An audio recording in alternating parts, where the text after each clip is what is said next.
Welcome everyone back to session 8.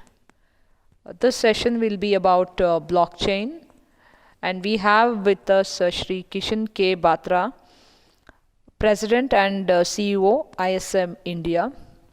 To introduce Kishan Batra is really a privilege to me because he has such a huge experience with him, and we are really blessed to have Krishan sir in our session. Krishan Batra has diverse experience of 4 decades in the field of technology and supply chain management. He enjoys engaging people in sustainable transformation and inspiring business excellence. In his last assignment with United Nations Organization as chairperson of the supply chain, he was instrumental in re-engineering business processes and implementing ERP worldwide. He started his career with Voltas after completing MTech from IIT Delhi. Later, he completed MBA from Syracuse University in USA. Krishan has worked in Switzerland, Denmark, and USA in different capacity. Krishan sir was actively involved in developing EDI standards during his tenure with United Nations in Geneva. He is the founder and developer of United Nations SPSE classification standard, which is used by SAP, Oracle, and many others as a global standard. He is instrumental in developing blockchain certification program in India. He has conducted various training programs in this field.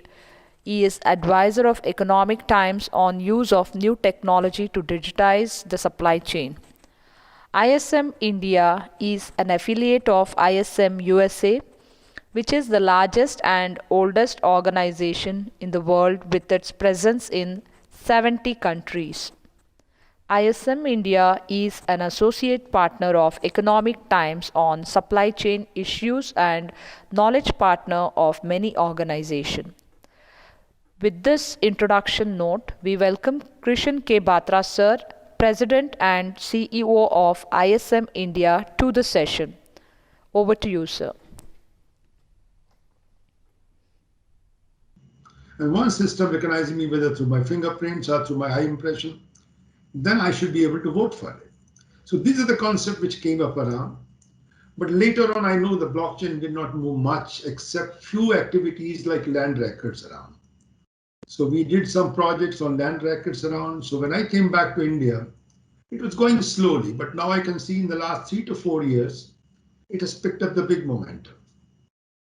And the key reason for that is the trust which this builds it up.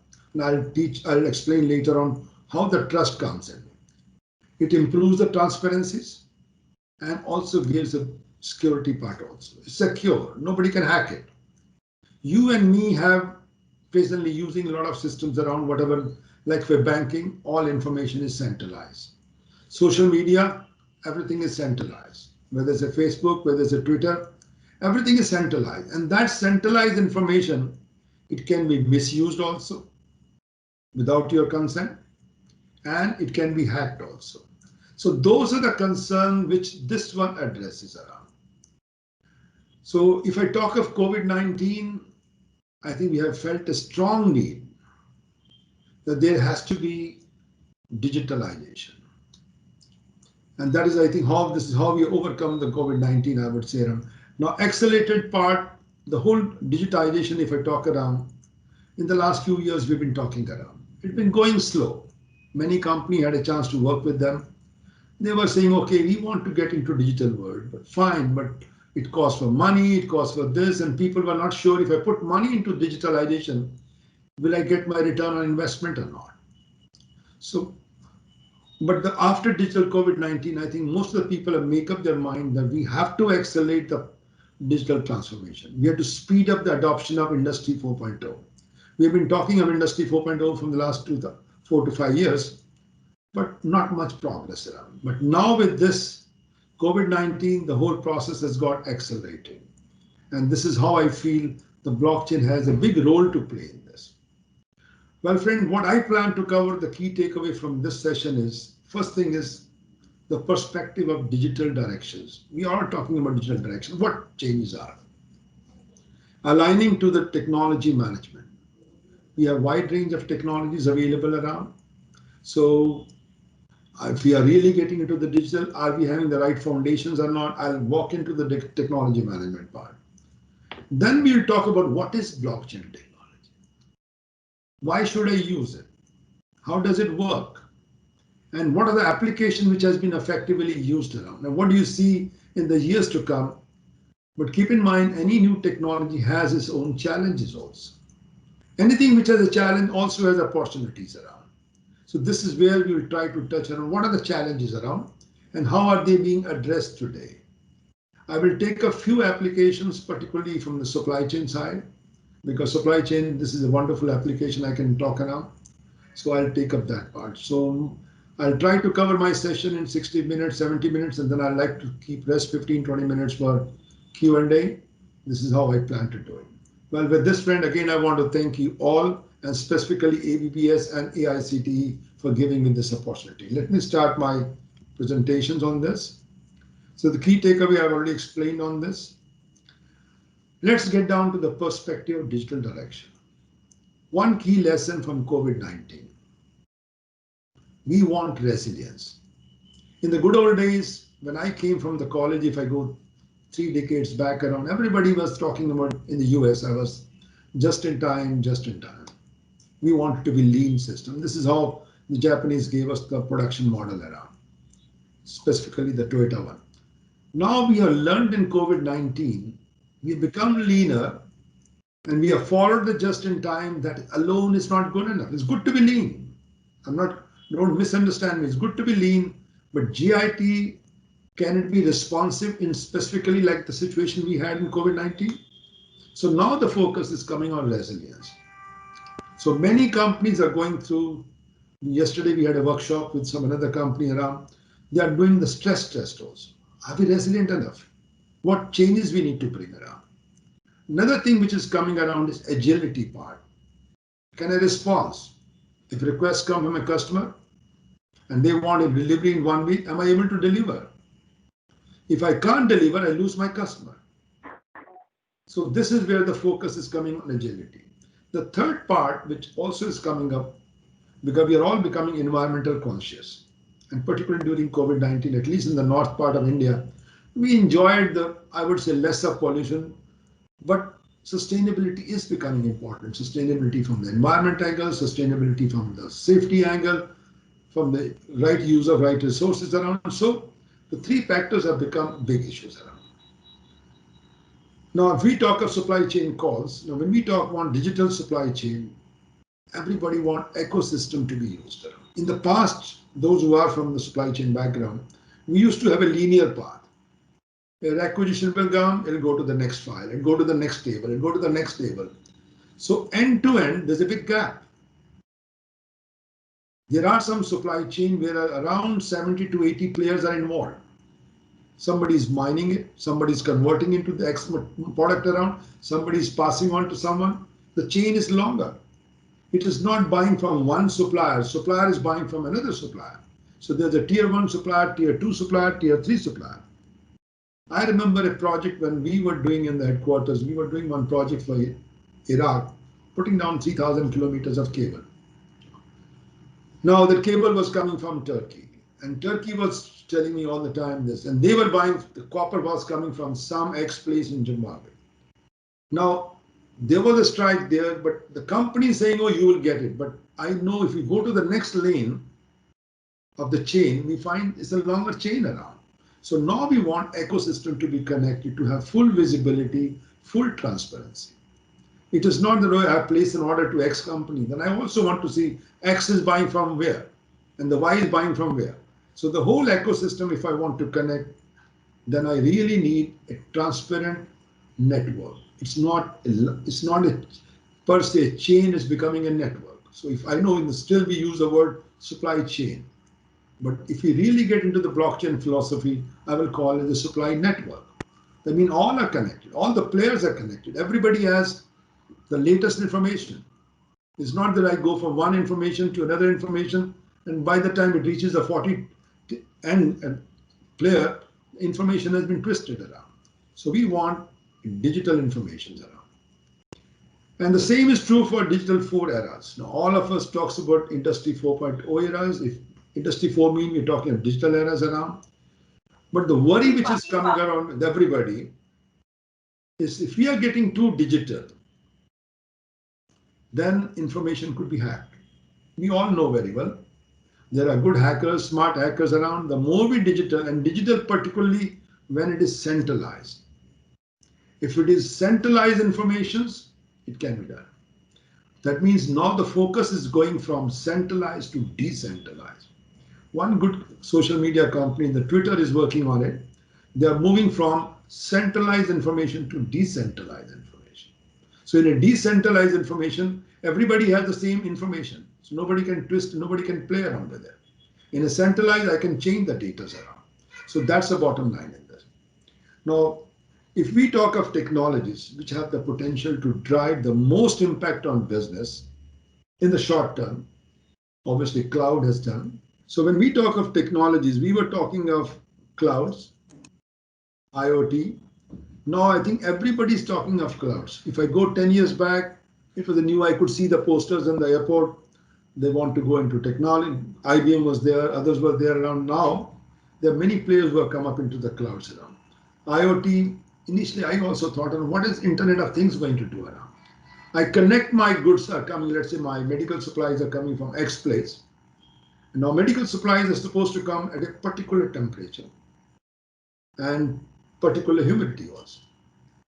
Now the guy who's shipping it, let's say shipping from New Jersey to Bombay, it takes a month around, and that shipment part, the temperature has changed, humidity has changed, but the supplier can play with the data and tell you still I've been maintaining this everything.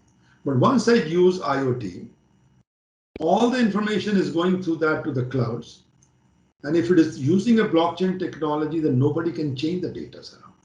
If it is a centralized data, let's say if I'm a supplier, I want to play with it, I can change the data around. And I can tell you, yes, information was correct, temperature was okay, humidity was okay. But now with IoT and blockchain combination, it's a wonderful combination, because IoT information through sensors goes to the cloud, then I can pick up through blockchain. And blockchain being a decentralized system, nobody can hack it, nobody can play with it. If temperature has gone up, then I'll reject the material. So IoT is there around. Then we have the artificial intelligence, and then we also have the blockchain. So there's a very wide range of new technology which has come up around. So let's see the next ones. Now, when aligning to this, COVID-19 has accelerated the adoption of digital technology. Digital technology move has been going on. As I said to you, many companies are having in their pipeline, this is what we're going to do. But now with COVID-19, I think the pressure has picked up. Guys, if you don't digitize, you will know what is happening around. The reason for that is the demand part. Demand is very fluctuating. If I'm working in a company, I'm a CEO of a company, in the past, when I see back 10 years back or 5 years back, I used to see the past data. Then I'll say, guys, okay, my last data, I sold around 100 tons of this. This year, my growth is 10%. I will be selling 110 tons. But now it's very difficult to forecast even. The demands have changed. It becomes so volatile. The volatility was not there so much, but now choices are many. People tastes are changing very fast around. So you cannot go only with the past data around. You need day-to-day actual data, real-time data. So when you want a real-time data, that means you have to accelerate. The demand planning has to be available to you at the press of a button, what changes are happening around. So then short, what it means is COVID-19, since it has changed the mood of the people around, forecasting concepts have changed around, it has accelerated the adoption of digital technology. Now, when we talk of these digital technologies, I think we all have seen, let's say, working from home and this, they are going to change the strategy of the company. If you are heading a company, or even if you're running an educational institute around, your strategy of how do I what type of curricula I should have for my future students around. Your strategy has to change around. Your workplace has to change around. Customers, how do I handle the customers around? Yesterday we were having a program on negotiation. How do I negotiate with my customers around? In the past we used to sit face to face. We could read the face languages, negotiate very well. Now everything is going to be online. How do I manage it? Should I do with the two-dimensional bodies or should I do with the three-dimensional look around? So the concept has to change around. And the risk management aspects of the business. In the good old days, people say, let the risk come, we will manage later, no issues. Risks they know, but now we are getting a concept of resilience where the risks are not even unknown to us. So those type of things is need to do different. Now we are worried about is data. So those of us who are moving into digitalizations, they want to go into this. If I'm running a big bank around or big companies around, the worry is all the time, what will happen to my data if somebody hack it? And those are being addressed by blockchain. This is where now I'll be moving into the blockchain part. Coming back to the blockchain, let's start. As I said to you, the history of this dates back to 2008. The guy who developed it, I mean, his name is still not fully known, but this is how the white paper talks about Satoshi Nakamoto. He came with the concept of this blockchain around. So blockchain to me is a ledger, digital ledger. So in the digital ledger, all transactions are passed around. So those digital ledgers are not with one centralized place. They are all available to all the players, all the peers. If we are working in a company, everybody has, suppose if I'm working in X function or Y function, all the people have access to it. Some have authority to approve it. But then once information is available to everyone around, you can't change it easily. So the two words are there. The word is block and the word is blockchain.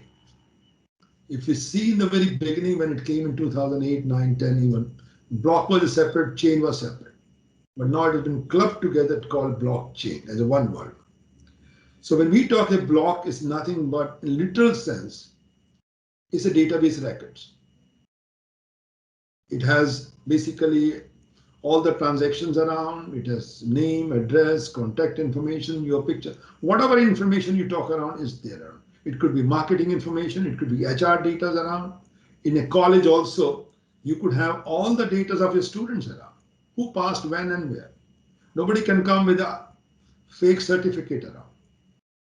The faking of certificates can also go off them, because once I know it has gone through the blockchain, then that information is available with everyone.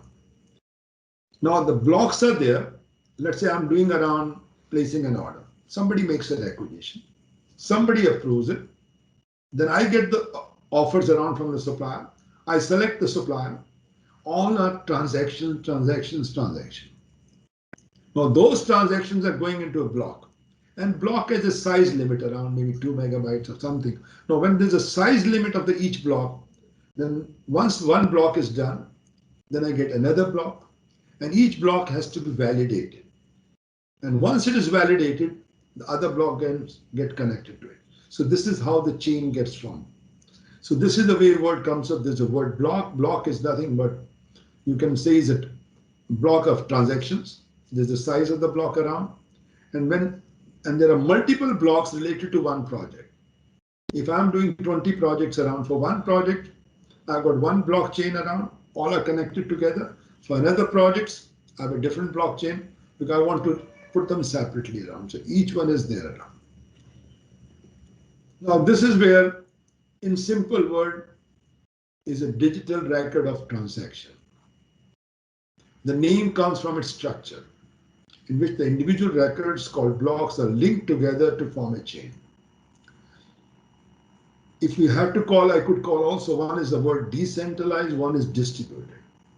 Decentralized means information, the records are available to all the players who have been authorized. Because if it's a private blockchain process or the public ones. So in both cases, different approach around. Now distributed ledgers, so ledgers are distributed. So like in the good old days, if you know very well, somebody used to keep a record of how much I took a loan from so much, how much I paid back around. It was all sent one place. The guy could change here and there. But if that information is available to everyone, the guy cannot easily change it. So this is where the whole concept comes of decentralizing and distributing also.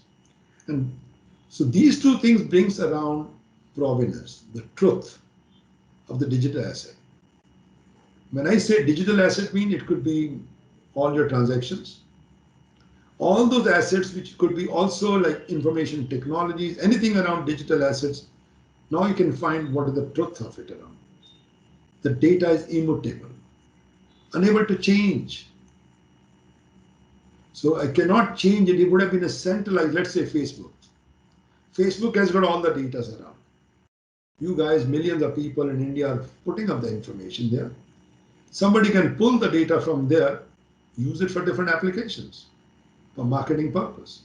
And even they can change the data also. They can delete the data, whatever they want. But if it would have been a decentralized system, distributed system, no, then you are the owner. Until you are authorizing, nobody can change it. And nobody can even misuse it until you authorize it. The blockchain is a new type of database, saying that email is a new way of sending letters around. Like the email concepts came around, it superseded letters.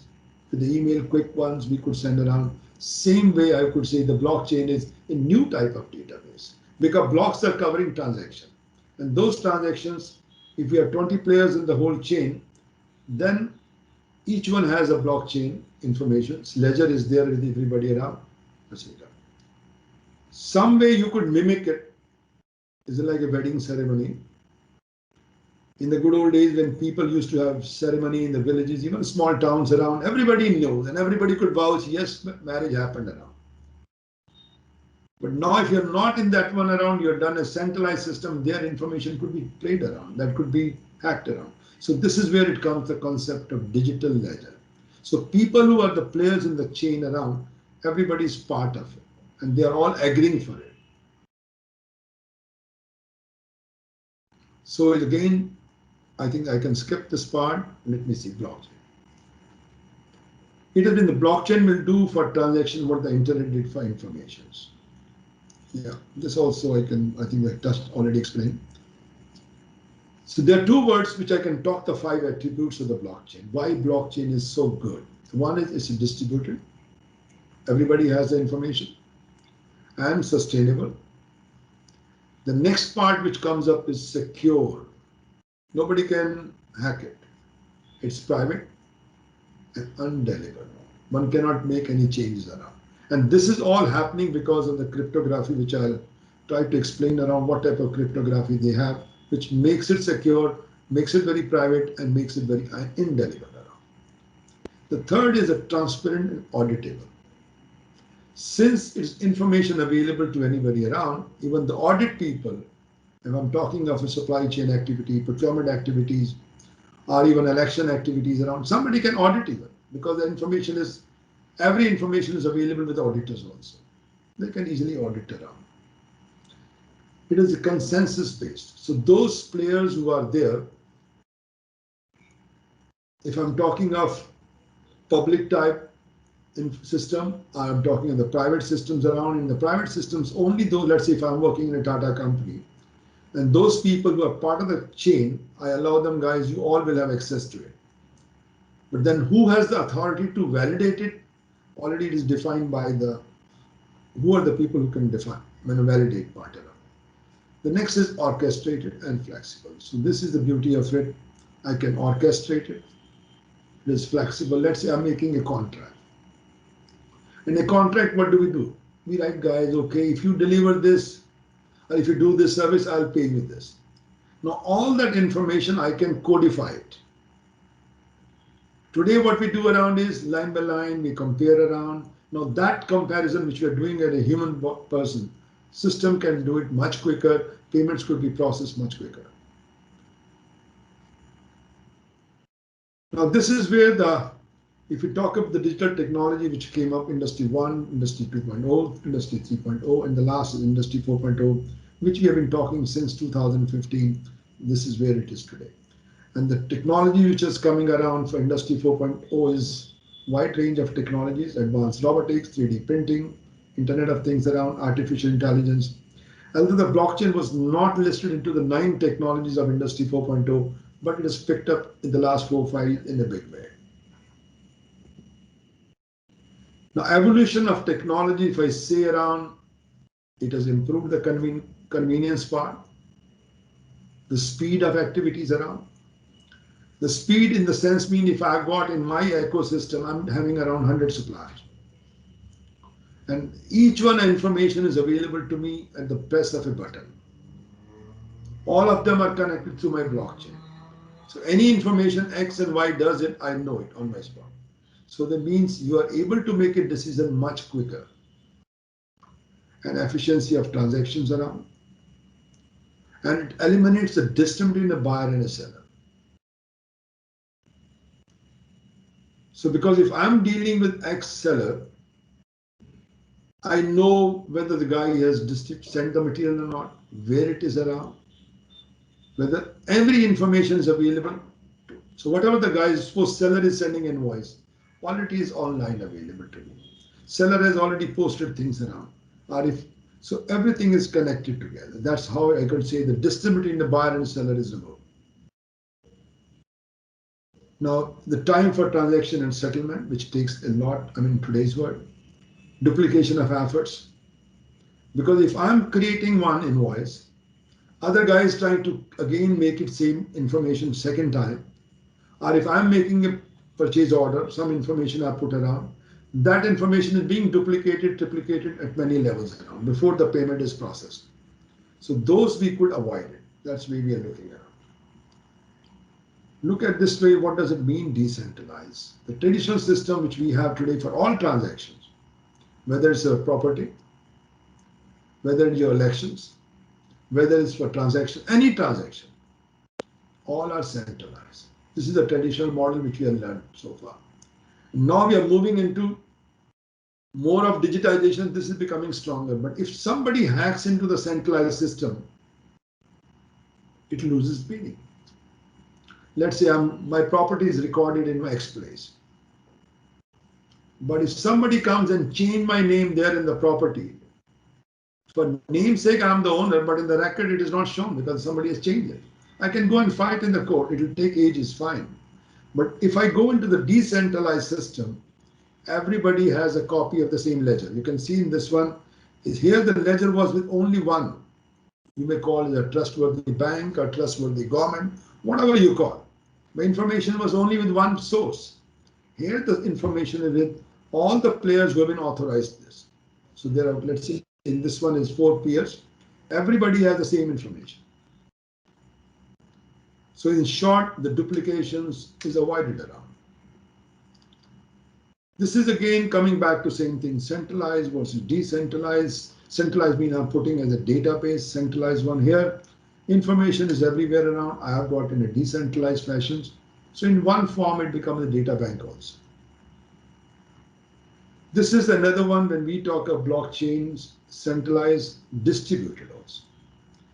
Decentralized is one thing, and then this is distributed to all the players who are authorized to be a part of this around. So this shows centralized, decentralized, and the last is distributed. So when we talk about blockchain, we're talking of decentralized and distributed combinations around. So same thing again reflected around. You have a centralized web server. So many people are connected to it.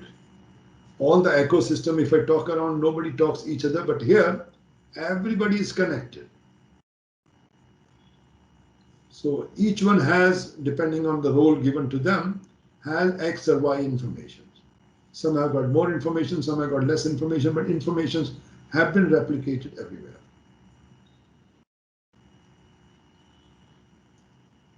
Now, if you see this one, I think this makes beautifully clear.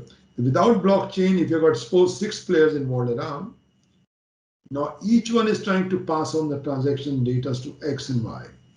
Here, it's so clean because the moment I create information, if I'm one of them, same information is available to everybody. Information mean you may call blockchain Or you may call the ledger, digital ledger is available to everybody. That's a different thing, who can open, who can't, but digital ledger is available everywhere. So this has created consensus, provenance, the truth of the thing around, immutability, because if I want to change the data, it's not easy. I have to go down to 6 of them, change the data. It's not easy. And finality part. While in the older system which we are using today is very inefficient, because you can see many things zigzag going around. Everybody asking each one what happened to this. Here it is totally transparent. And this works out to be expensive because too many steps are involved around. And this is vulnerable for changes of the data, vulnerable for playing the data around.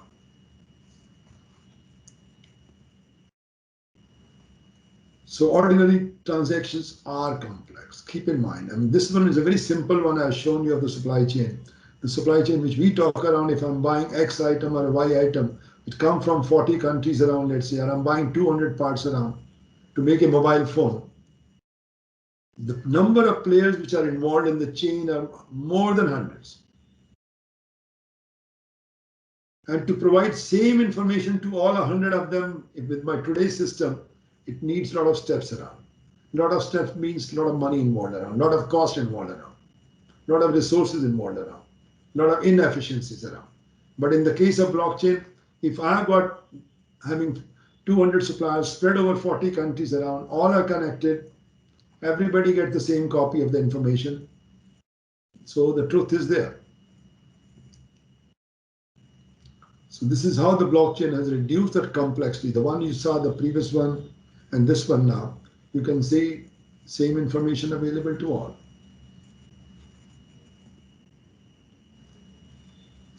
Here again, I'm trying to re-emphasize on this part. Let's say auditor is there, party A, party B, bank. All the records have to match. I say I've sold so much, I've transferred so much, bank information is different. Auditor, when they check around, they find my information is not matching with B. You can see how much effort is involved around. But the moment I get into the blockchain, all information is now it is digitally signed, so the data is available centrally. Everybody has the same data. Parties A and B both have same information. So in short, same information is available to everyone. I don't have to go back and forth. If party A is going to party B, can you pass it? So this is where I think you got fairly good idea around what is blockchain. So if I had to summarize, the word blockchain is nothing but a digital ledger which is decentralized and distributed to all the peers. Now, how does it work? Now, this one again, I can skip this part around. Now, here comes the one word you have to understand in this one is called the hashing part. Because hashing function is also part of my cryptography in this one. There's a plain text, it is hashed again functions, it becomes the hash text around. And people cannot read it until I authorize them. Now this is how it is there. You can compare a blockchain is like a pages in a book. Good old days we used to have ledger, I know.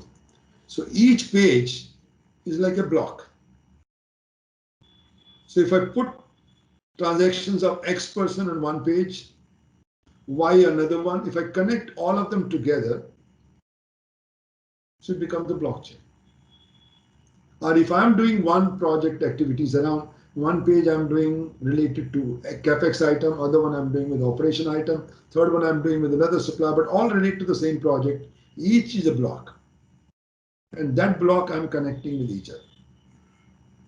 So this is how once they get connected, now question comes, how do they connect together? How does one block knows that I belong to this family? So this is where the hashing comes in, and I think it shows very clearly, like say block is 1574. It has a block hash, it has a previous block hash number, and it has the transaction which are the one in this one. And then the next block which is created, let's say 1575, it knows the previous block hash number is this, and they both are matching, it gets hooked up with that. Similarly, 1576, previous block hash, it gets hooked up with this. This is how the chain is formed. but each block need to be validated. So until it is validated, until 1575 is not validated, it will not get connected to 1574. Similarly, until 1576 has been validated, it will not get this. So this is where the hash is more like a digital fingerprints, unique identifier. So those, like our fingerprints, same way this is unique identifier which connects them together.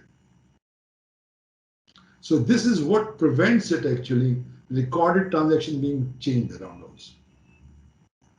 So this is what hash has got around. It has the timestamp, the date was validated, the date was created around, and it has got unique cryptographic signatures. Signature means there could be like you and me when we send emails. We have our own passwords and we have an email. Email address I can pass on to you, which you can call as a public key. But the private key is my password. So the password, until I put it, until I given someone, they cannot open my file. They can get into my system, but they cannot open until I give them the private. So same way here, until you give the private key to those people whom you want, they can't open it. So this is unique cryptographic signatures. Previous hash is also there around. Asset transaction data is there around. This is all it goes into this. Coming back to the technology part, again, the keys is the first one, public key, private key. And once you put public key and private key together, become more of a digital signatures if you combine the two. Peer-to-peer network containing a shared ledger around. So we have this one, and then it means computing is to store the transaction record of info networks. So this is what it has, three things around. It's the keys around, peer-to-peer network is there around, and means of computing also to store the transactions. Now, cryptographic keys I've got told you as two keys are there, private key and public key. Now, these keys help in performing successful transactions around. Now, this is where it is shown around. You can see at the bottom. A has got two keys, public key, private key. B also got this.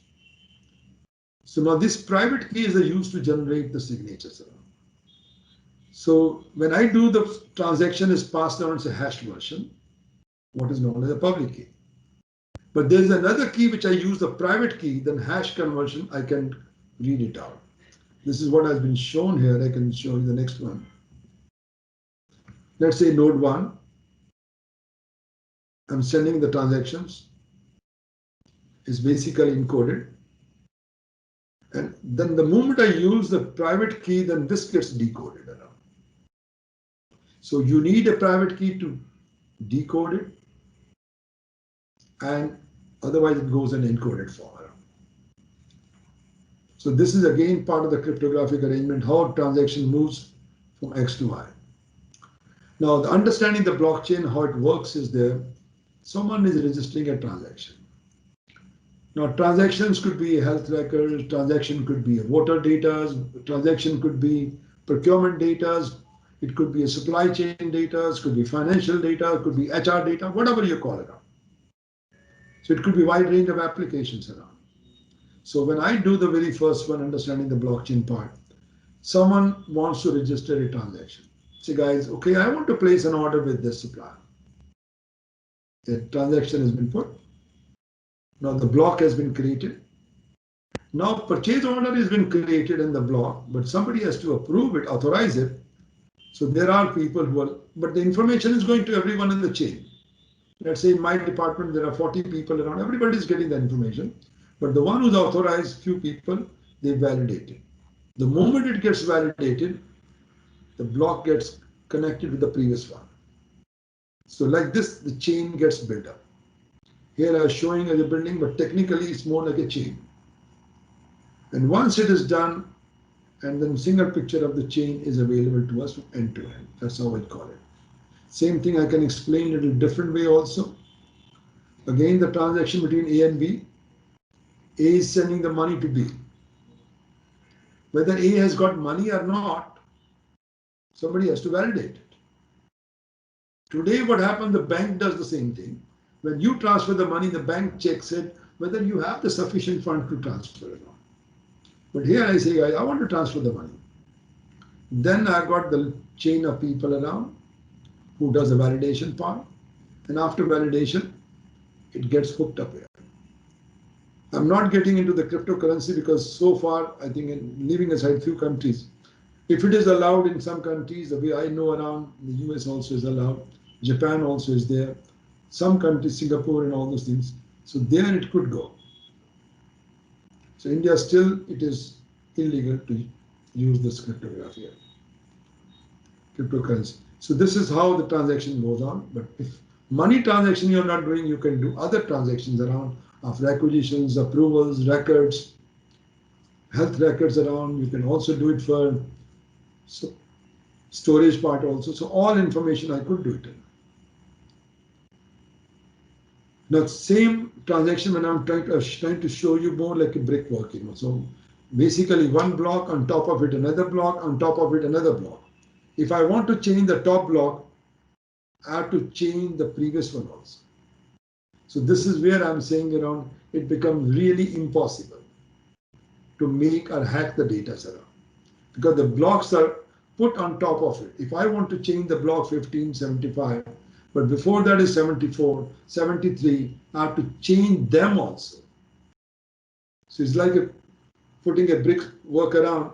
If you want to change X transaction, you have to go previous one also. So it's not easy, I would say. You cannot, and it's impeccable that way. So now comes to consensus mechanism. There are two types. One which we call as a mining type, proof of work around, which is very complex. Power consumption required is too high. You need a big system. This is basically for Bitcoins we were doing, where we have a public system around. Other one, we go with the proof of stake around. So those who have the stakes around, they can push it. If I put so far in the nutshell, it's the shared ledger. And second is the cryptography, ensuring secure. So it's cryptography, we're doing the hashing concepts around, and we're also doing the keys. So when the information passes on to someone, you need to have public key, private keys. Public keys available to everyone, yes, like your email, everybody knows it, but your password, nobody knows it. So the private key you need to know, cryptography comes up here. Shared contract. So I can easily do the shared contract, smart contracts, I can build it.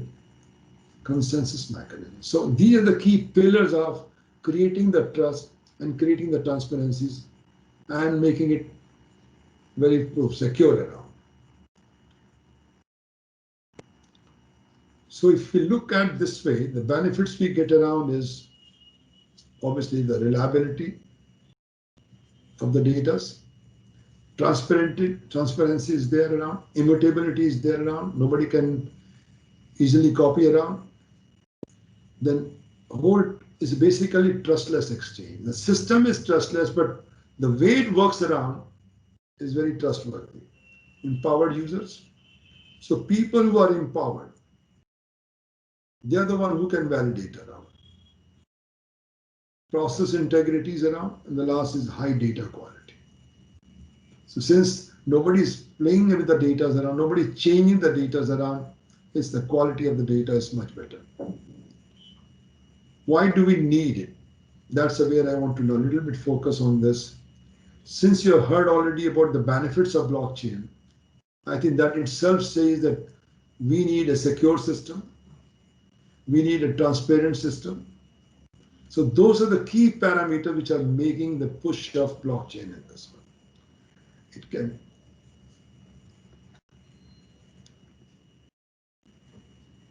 So why blockchain? Again, it reduces the cost. I don't have to redo the transaction. I mean, you can say duplicate the documents around.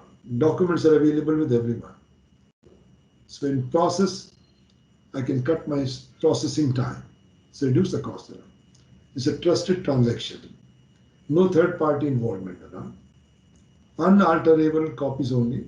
Real-time tracking. Security part is very secure because of the hash concepts, the cryptography concepts around. It's very secure. No single point of failure. Today, what happens around if bank is somewhere system is down, You and me can't do any transaction. But in this case, the ledger is available with everyone. If one system has failed, I've got copies of this with everyone. So there's no single point of failure around. This is how I will call it around. Coming back to the blockchain 2, when it came around. So from 2009, 10, whatever you may call, when it came into operation, it was very rudimentary still. But from 2014, 15, blockchain 2.0 came around. Because the contracts which we are signing, any transaction means there are contracts. Any, particularly when I talk from my context around where I specialize procurement and supply chain, there are contracts around. And those contracts calls for payments, calls for complying with some guidelines around. I can codify all of them. I can make a program of all of them. I don't, if they are set in line, okay, if you deliver this, if you complete this activity, you will pay this. If you complete this activity, I'll pay you this. Now that whole thing can be codified.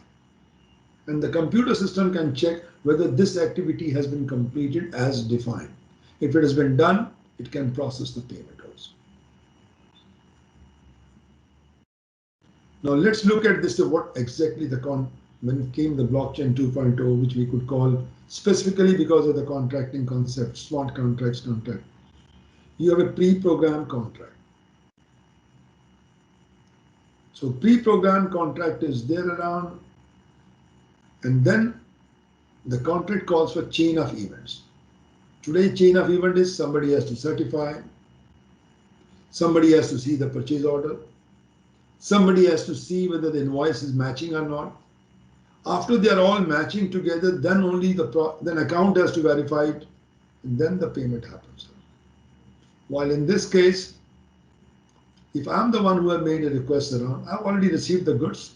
I'll go online, satisfied, happy, goods are good. Then my purchase order is also online. Requisition is online. Invoice is online. So now I can pre-program it. If these things have been done, the process can process the payment itself. So I can pre-program it. So execution and the value transfer and settlement. So these all activities could be to a lot extent automated. We hire consultants, sometimes consulting company for 2 years, 3 years. There are multiple milestones. For each milestone, there are criteria for milestone. So those criteria for milestones, instead of somebody looking at line by line, we say, guys, quantify what the milestone means. And once we are quantified in the contract, I can make a program for it and process the payment for it. So smart contract is an agreement or set of rules that govern the business. It's stored on the blockchain, executed automatically as part of the transactions. It may have many contractual clauses that could be made potentially full self-executing. Let's say I tell the guys, if you delay this, I'm going to penalize you by 10%. And system can find there was a delay of 1 week. System can automatically make minus 10% in the process of payment. And give a reason also that your payment has been deducted by 10% because of this. So this is where I'm calling it a smart contract. So less people are involved. I mean, it's a contactless in that sense around processing part. Their purpose is to provide security superior to the traditional contract law. And a smart contract may define contractual condition as it is, knows the terms and conditions, particularly like say insurance part. Let's say I'm driving it. I meet with an accident. And that information has been passed on in the blockchain. So system knows, my insurance company knows, this is one of my person who has met with this, and as per the contract, they are eligible. So the payment could be processed. So the evolution of the whole thing is anything which used to take days and days now take minutes in the smart contracts. Payments part, I'm not touching on it because so far the bitcoins are not clear. But people are coming with the new concepts around where we could connect our own local currencies with some digital currency as a benchmark. So it's an expensive system, it's a fraction of the cost around, it's very virtual, other one is a physical presence required around. Look at the smart contract here now. It's a typical supply chain. Now in this supply chain you find there's a certificate of origin, there's a batch number, and there's a processing data around. And then when it comes to the shipment part, then there's a shipment data. I got the order number. I got harmonized code number for the custom purpose. I got the barcodes. So my blockchain records are coming as the transactions. So one is covering all the certificate of origin. This is part of my transaction. Then I got number 4, 5, 6, 7, again going into the blockchain records. But when it comes to the next step, when it comes to the factory, I got certificate of origin, I got batch number, production data, all into one. And now what can do is automatically, you can say around 10 documents are there. Now, if I would have to do manually, I have to see through all the 10 documents and I may take days and days. But now computer system has got all the 10 documents, starting from the origin to the next place, from the shipment part to the company part. So the goods might be coming from, let's say, Hong Kong, then comes down the shipment part, and then from shipment comes to your plant around. All those data, which are around 10 documents, are there. Now those 10 documents I can match up easily and pay the process the payment. Today we do very manually, and with blockchain, system can do the matching part. Now from factory, the goods have been made, now it's moving forward. So then again we got so many data, 11, 12, 13, 14, 15, 16, all that. And then comes the place where this could be matched up and payment could be made. So all these activities which are going up to the number 19, instead of looking at it, I can process my payment there itself. And same thing happened at the last end when it comes to the retailer part around. So at every step, wherever the payment is involved around, this could be done through the help of smart contract. And the beauty of this one around, the last guy, if they want to see from where it is coming, what price was paid in the beginning, you have the whole transparency part. Now we got public and private blockchain around. That is also important around. The public part is basically for public services, public goods, currencies. Digital currency, yes, you need a public blockchain. But the private is the one where I use it for my companies. If I got X company, let's say I'm working with Tata Group of companies, they have their own private blockchain. So each company could have its own private blockchain to push this around. Because then you have a literally better control. Speed is faster. In a public, because the number is big, the transactions process becomes slower. So you could have the blockchain type could be public, could be private, and consortium, hybrid type. In principle, there are public and private, I would call it, so far, which are being pushed around. The private means the private companies are coming around, and public means anything which is a public goods around, particularly for digital currency, it has to be public. Or if you want to go into the health records, public. If I want to go into election, again public. Now question comes is all the time, what standard to follow around? So people have come up with the Hyperledger projects around. Hyperledger project is again a Linux Foundation project. On the same ground when in the beginning Microsoft came with Windows. That time also we were hoping the Linux will come up, which is open available, open source way. This time also Linux has taken the initiative around. So Hyperledger project, which is again an open source community. There are many developers which are working with them. But then Hyperledger Fabric has come up. It provides a framework. It only provides a framework. If I want to use for X activity and Y activity, I get the framework and then I can build my own. So you can scale it, you can take care of your own activities around. So this is also becoming so far a problematic around. That means if I'm dealing with 200 suppliers and if I want all of them to be connected with me through blockchain, So, and the same supplier is also supplying to someone else. So I think that's where we are trying to put a focus on it. If we can have a common standard. If we don't have a common standard, then this confusion will remain around. Efforts are being made in this direction by many big companies.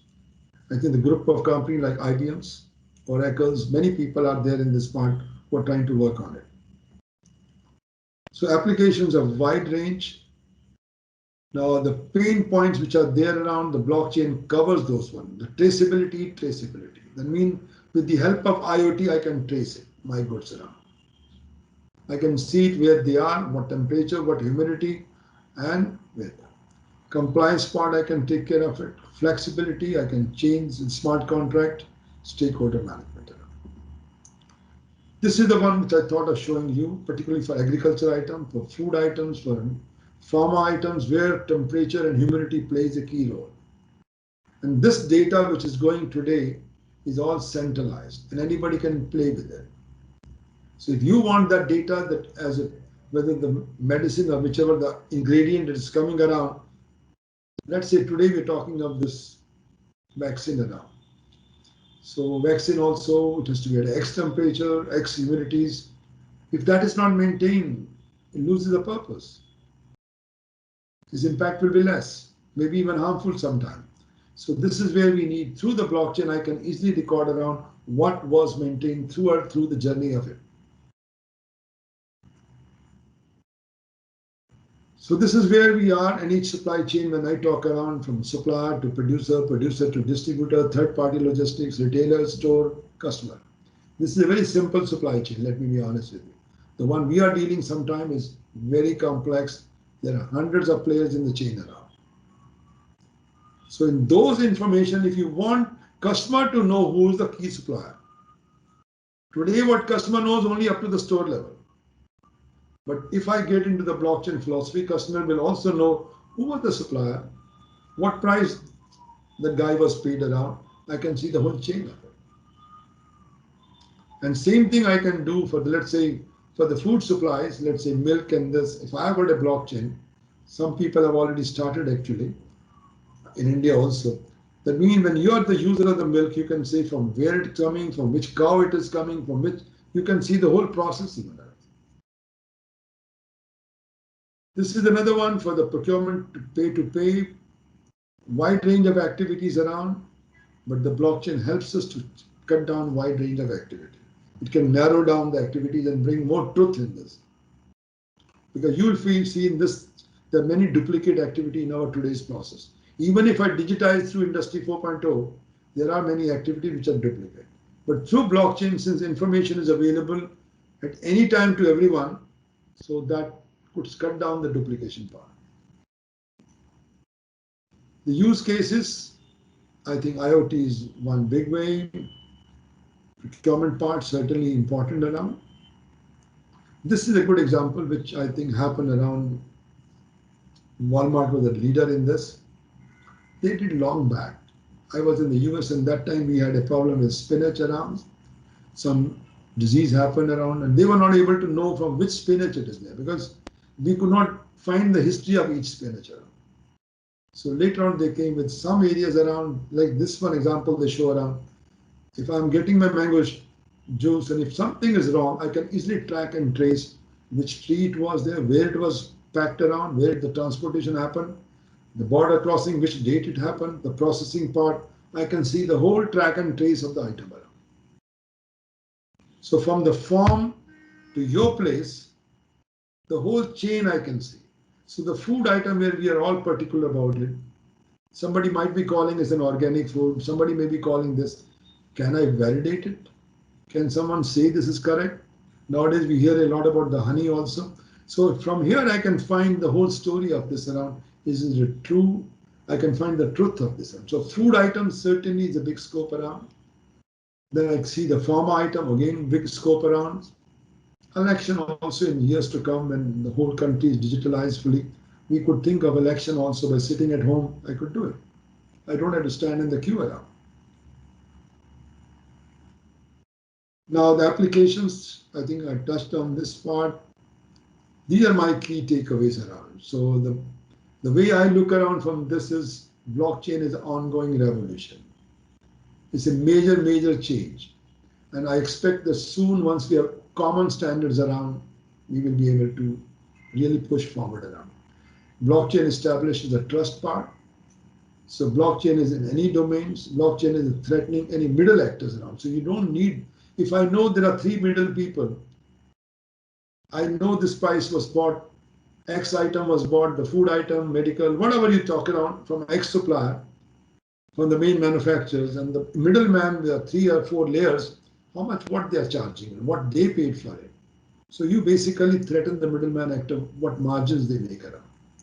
So possibilities that when the whole transparent system is there, I can cut the middle people and I can deal directly with them. So blockchain is in any domains. Blockchain will boost economic growth and prosperity. This is picking up. If I talk of India, some projects have been taken up. I think the Andhra was the first one to start from the very previous chief minister time. They started with the land records around.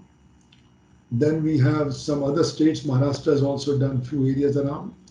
In the north, Haryana was trying to plan to do it with the help of the UN, but the project is still stuck.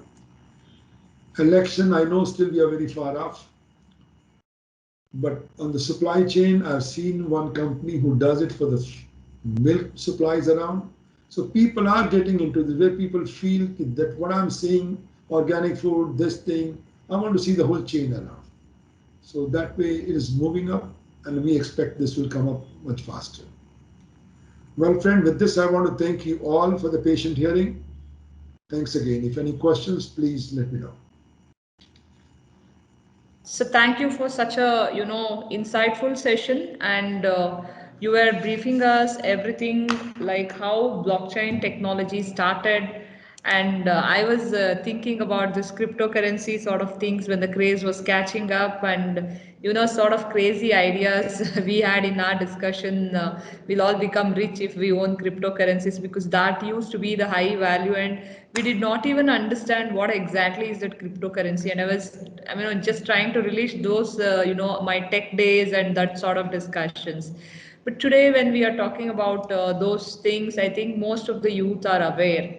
And what it was, I think you brought out that wonderful journey of how it started from there, and how today blockchain has become something which could be used in multiple ways from what it evolved. And very nicely you showed us the evolution of pages version 1 to version 4.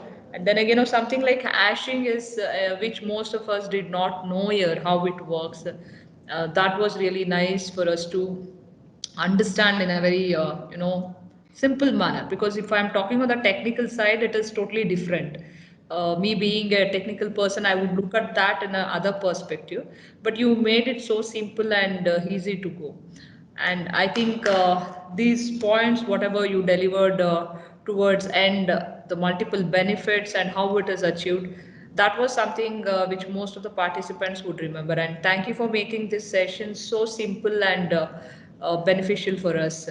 With this thank you note, I open the forum for questions. If any participant is willing to ask, please go ahead. Ensure your network is intact. Ma'am, I would like to ask one question just for information's sake. This is Kalyani here. Please, Yes, ma'am. good. Yes, ma'am. Please go ahead, ma'am. Sir, it's a wonderful opportunity to have you, and we thank Dr. Jeevartana Madam for bringing you as on board for us. And it was very informative, your knowledge and experience put together. Just to understand one bit, sir, how does the integration and upgradation happen on this technology? Because when we are talking on blockchain, which is an extension of ERP and all those things which came up much before, when all parties are connected on the same platform, only this kind of thing or technology works. Then how is the environment cost or integration or upgradation takes place? Just wanted to know on that. Okay, now coming back to the integration part. Integration means this could be integrated with our existing system. With ERP, it could be integrated.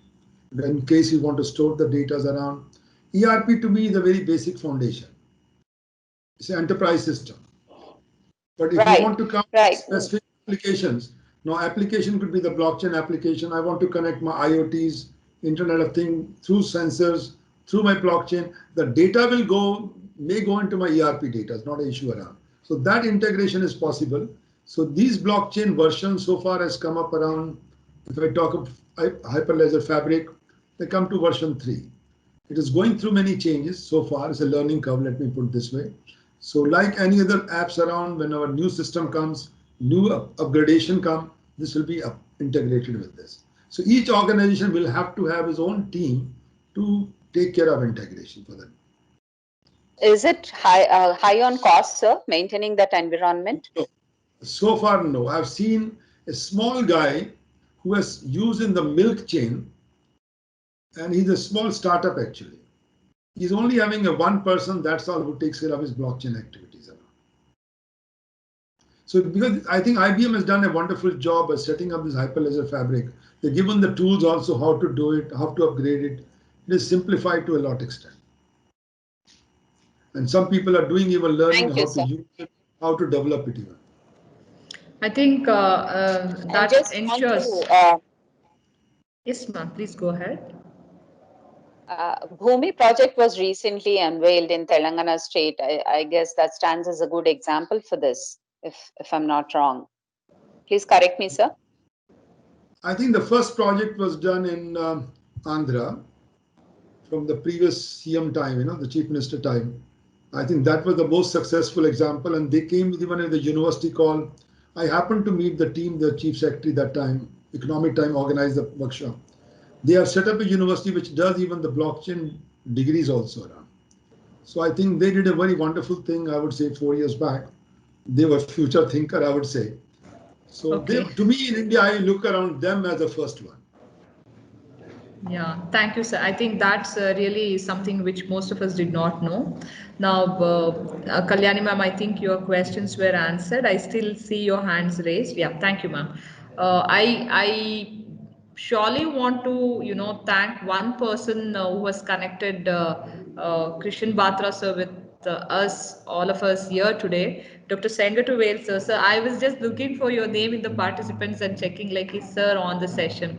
So, sir, Sengatu Wales, sir, thank you so much for connecting us with Krishan Batra sir and having, such a eminent personality speaking to us such knowledgeable set of things. Thank you for referring and bringing Krishna Batra sir to our session, sir. Sengatu Wales, sir, if you are listening, I think you can extend your personal thanks over a call or. Namaskar, Yes, Namaskar, Krishan sir. Namaskar. Thank you. I know, I remember you well. You're a very active person on our website also, in our social media also. Sir, I am one of the member ISM India. I am also a certified and qualified CPM ISM US. Thank you very much. I remember very well. I know you are very active in our group. I can see that. Yeah, I will not miss. I'll attend all your sessions. Possibly, I'll extend my invitation for future programs also. Thank you so much, sir. Namaskar. Namaskar. My pleasure. Yeah, thank you, sir. So we have one question from Saurabh Anil Pote. Like he wants to know, sir, do you want to ask the question or shall I go ahead? Saurabh, sir, if you're there. Okay, let me ask on his behalf. What about Aadhaar details being used by financial institutions for digital authentication? Is this an example for public-private blockchain? Kind of like hybrid. He's just asking that, sir. It will go into the basically public because now Aadhaar details are required everywhere. Any transaction you do, whether you buy a property, whether you open an account, you do anything, Aadhaar cards are becoming must nowadays. So from that context around, it will be in the public. So thank you for that, sir. So there's one more question from Madhukar Jain Saxena. Sir, would you like to ask the question, Madhukar sir, or shall I ask on your behalf? Yeah, yes, sir. Thank you, ma'am, for this Yes, opportunity. sir. Please go ahead. Yes, Madhukar. As I think my question is being already answered. I was asking that the cost to have the system in an organization. So I think, sir, already given that this is not so costly as such to have the system. Thank you, ma'am. I think let me just add some few points around. I know Kalyani also raised the same issue. When we were implementing ERP, I'm talking of in 2005, we spent around $70 million for 200 country offices. They are very heavy system, cost-wise. Any upgradation, I know when Kalyani was having the question of upgradation, integration, these systems cost a lot. You have to get the consultants, and these systems are like, to me, like old house. Started 20 years back, then go on putting something, another module on top of it, another module on the top of it. They become so heavy and costly to maintain also, to upgrade them also. Like you buy a small house, you make it, then you add another floor on top of it, add another floor on it. Same thing is with ERP. If you talk of ERP, any system, we may have 15 modules or 20 modules. Look at them, they are like an old house built over many years. And the cost of maintaining is enormous. Sometimes even I think, I mean, excuse me if I say the word, to me is outdated somewhere. But now the e-tools have come up around, much smarter, much cheaper, economical. You can get them on a SaaS basis. You pay them the way you pay for the rent. Much economical. So I think the whole concept, which ERP I know is new for many companies in India, but now I see it's to me becoming a dinosaur. It's too costly, too difficult to maintain. Now people are coming with other versions around e-tools. Now we are coming up digital tools. So step I look around, if I see my generation of 4 decades, we started MRP in good old days. If any one of you remember the MRP 1, MRP 2, then MRP became ERP, then ERP also, now I scratch my head with my age. Oh, it's lost its meaning now. Now we came with e-tools around. Now e-tools could be ERFX, e-relationship, e-contract management, everything is E. Anything, web on. Web on, yeah, very correct. Now the next thing is coming around is digital. So when we talk of Industry 4.0, I'm talking of digital. And India, we have many companies still stuck at Industry 2.0. ERP to me is 2.0. So keep in mind, I know many people are still teaching us ERP, this, that. I know, but the world has moved up fast. Right, sir. I think you rightly mentioned, and that's what, as a tech person, even I foresee, because it always takes, a lot of efforts from institution end and from people end to take that move forward. So I think, you were right on dot when you said that people are still talking about ERP too. That's the reality, and it's time for us to move ahead quickly because we need to catch up with the developments and other things where the world is moving towards. So now we have one, question. Like I think sir is looking for a clarification. Dr. C.S. Arora, sir. So are you there? Would you mind to ask, or should I go ahead and ask? He wants to know, is cryptocurrency still illegal in India even after Supreme Court's judgment? So the speaker may please elaborate on this. Though I think Supreme Court quashed RBI and government orders. Yeah, you would just like to have your view on this, sir. I know recently, in 5 or 6 months back, Supreme Court said it's not illegal per se, but transaction part still not allowed. The banks are working on it. The banks are trying to come up with another approach around how we could use it. See, one thing is very clear. We cannot keep digital world away for a long. There's a scare, I know. If everything becomes digital currencies, how do we manage it?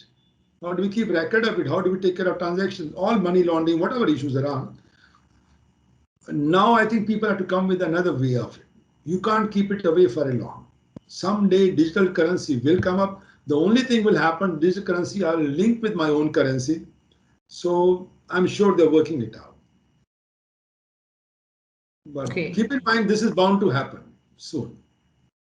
Okay, thank you, sir. There's a question again in continuation about cryptocurrency from Pradeep Singh, sir. Pradeep Singh, sir, would you mind to ask, or should I go ahead? Yeah, you can ask on my behalf. Okay. Thank you. Yeah, thank you, sir. So Pradeep Singh, sir, would like to know about policy and legislation on cryptocurrency in India. I mean, anything like which most of us are not aware.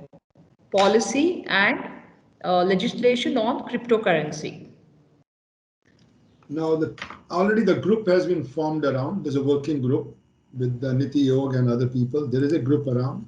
They're working on it, but this time during COVID, it didn't get much attention. But now we expect once the economy picks up, this is going to get attention. So actions are being done. Government is very well aware that this is a necessary thing. So we hope in a year's time it should come. Because Okay. the priorities have changed now. The priorities of the government has also changed. That's why it is not getting much attention. Yeah, I Sir, think. I have a question. Please go ahead, ma'am. Good afternoon, ma'am, and good afternoon, sir. Hi, Uh, good. uh, so I just want to ask, is it safe to invest in such cryptocurrencies? Because nowadays, or maybe couple of years back, this has started trending that people started using investing in cryptocurrencies. Many of the investors have invested in bitcoins and all. So, what is your take on this, sir? And secondly, I want to ask, sir, as you are saying, later or sooner everything will be digitized. But as long as my knowledge is concerned, I got to know that there are many criminal activities or something related to crime is actually increasing in terms of illegal transactions, illegal buying of arms, and illegal buying of drugs. So, sir, can you throw some light on this as well? Thank you so much. So I think this is a very political question around, but I can say from my comments around, I think we should avoid it for the time being till we get a law on this. Till the law and policy is not there in this, I think it will be very risky. I remember 4 years back, I was shocked around when I saw young people at the age of 18, 19 buying cryptocurrencies around in a workshop. People there, I could see many young people. We asked everybody around, how many of you have got around? And we were at a workshop in Mumbai. Mostly were the young people, close to 20, having cryptocurrencies around. There are, I mean, the people were saying around 25,000 people in India who do transactions this way. I will avoid it for the time being. If you are law abiding, till the law and policy come, I will not touch it. Okay. But Thank good you. to know. Good to know, I mean, certainly. I mean, I know. Tripti Tiwari has a question. Tripti ma'am, would you like to ask yourself?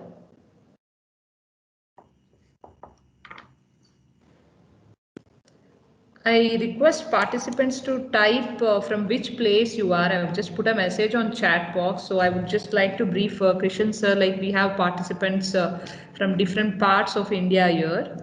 So Tripti ma'am wants to know that do you mean to say we can deal with cryptocurrency but we cannot get it cash, like we can transfer money from Paytm or Google Pay and can No, cash out when needed. So what will not I do with my earned cryptocurrency? Ma'am, have you until earned any cryptocurrency? until you go to Japan or somewhere, we may use it. That's all, but not here.